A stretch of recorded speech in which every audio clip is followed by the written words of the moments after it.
and today I'm going to share a simple technique that came to mind recently of stenciling with paint onto fabric. I saw some fabric that had a design that looked like it had stenciling or mark making on it, and I thought instead of buying some more fabric that I really don't need, I have so much of it, let me try this and see how it works. And I was pretty happy with the way it turned out. It's a really simple idea.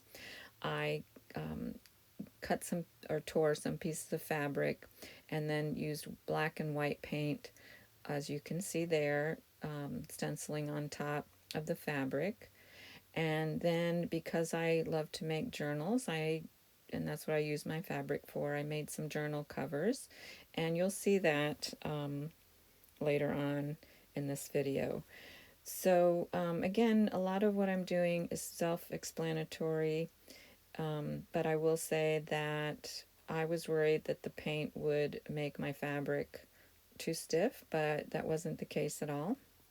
And I just did a light stenciling, so maybe that's why, I don't know. But I covered most of the fabric with paint, so um, it didn't, it wasn't stiff at all.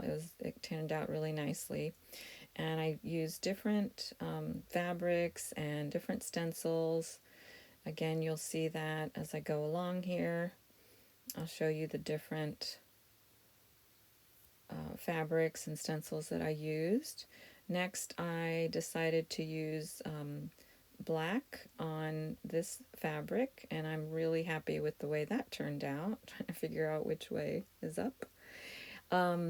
Most of the stencils, if not all, that I used are from Stencil Girl Products, which is pretty well known stencil company in the mixed media world. And some of them might be Stencil Club stencils, which would be, only available through the monthly subscription club if you belong to that. But they have so many stencils on their website that you can find something similar if you don't see these exact ones.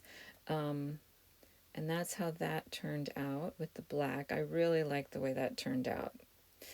Okay, so next I used a bit of white fabric. I'm not really expert on different types of fabrics, but that looks like a linen to me. And I just tore a strip because I wanted to do some of that mark making, as you can see there, on the white using black paint. So that's what I did. And I had in mind that I would just use pieces of this fabric instead of the whole thing for a journal cover.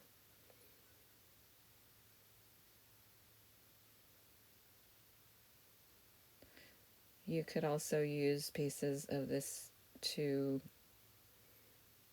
create a journal page, of course. Probably lots of other ways to use this idea that I just haven't thought of. So I'm going to keep making different marks on that strip of fabric, and I'll use it on a journal cover later, you'll see.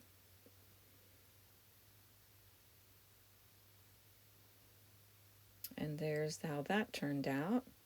And next I decided, well, if I don't have stencils, maybe I don't have a stencil that has the exact types of marks that I would like to make, I will just do it freehand, so to speak.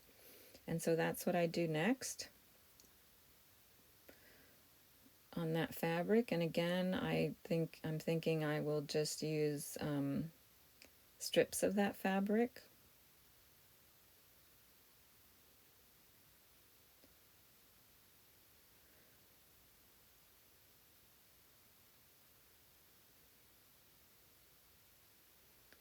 I will again keep making different marks, different patterns on this little strip.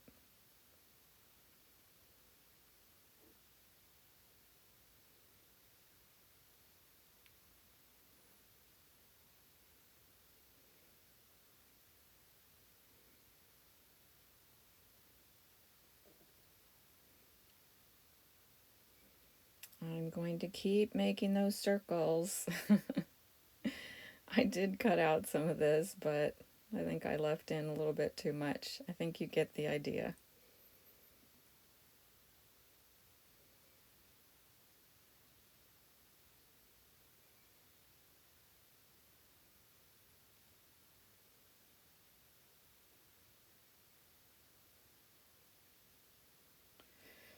So next I will be showing you how I make these into journal covers, just attaching some brown paper, as you can see there, to the inside cover. I also made that black fabric with white paint. I'm just showing you all the different um, fabrics that I painted. Just made circles on that one. I really like the way that one turned out. And that one I made larger so that I could just use 8.5 by 11 sheets of paper folded in half for the inside papers. So now I'm going to show you the other very simple process of using brown paper bag on the inside cover with matte medium. And you'll see it's super, super simple. It makes a really nice, flexible, but still sturdy cover, I think. And on another cover you'll see later, you can attach another piece of fabric to the inside if you want something a little more decorative on the inside cover. And then once I attach all this brown paper, I do some sewing with my sewing machine around the edges.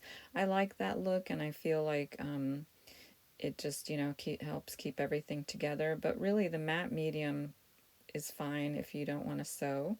That's optional. You could also hand stitch around the outside if you want for a different look. I think that would look really nice too.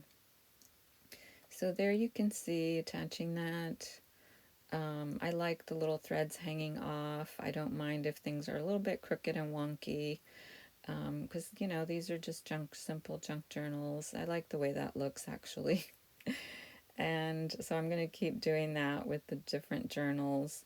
But next I'm going to show you how I make like a patchwork sort of journal. Oh wait, before I do that, I'm showing you how I put a little bit of paint on the inside cover of one of them because I didn't want the plain for some reason. I didn't think that would look good on that orange and black one, but I think it would have been fine, really, now that I'm looking at it again. So just another option, how to decorate your inside cover.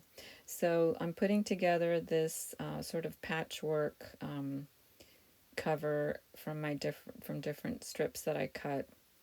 And I'm just showing you how I do that, again, on the brown paper bag and using the matte medium. Just putting pieces here and there, and at the end when I'm done with that I will sew around all those different pieces to make sure they're all attached, and I like the look of that too. I think it makes it kind of a more cohesive look on the cover, even though it's a kind of a mishmash of things. And I'll be showing you in a minute how I put that together and sewed. But I thought the inside in the brown paper bag was a little too messy, so I attached another piece of fabric to the inside of that cover, which I thought, or two pieces of fabric there, which I thought looked better.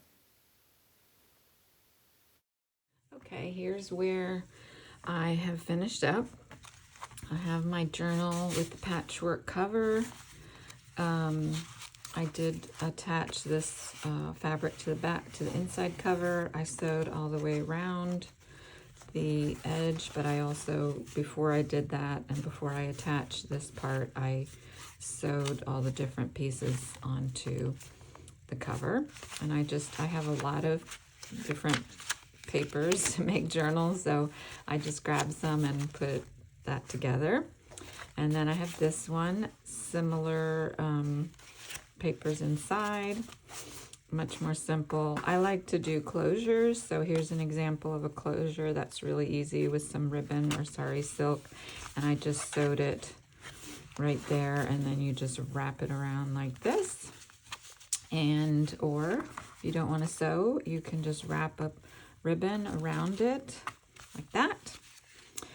And then this is the bigger one that has 8.5 by 11 papers sewn in. Folded in half and sewn in. So that's my, or those are my projects, I guess I should say. I can't help but overdo things sometimes, but it was fun, and it was pretty easy and quick, actually, especially if you have papers. And you can use, just blank papers inside. They don't have to be decorated or anything like that. And I still have some extra little fabric pieces. So I hope you enjoyed this idea and hope you give it a try. Thanks for watching, and I'll see you next time.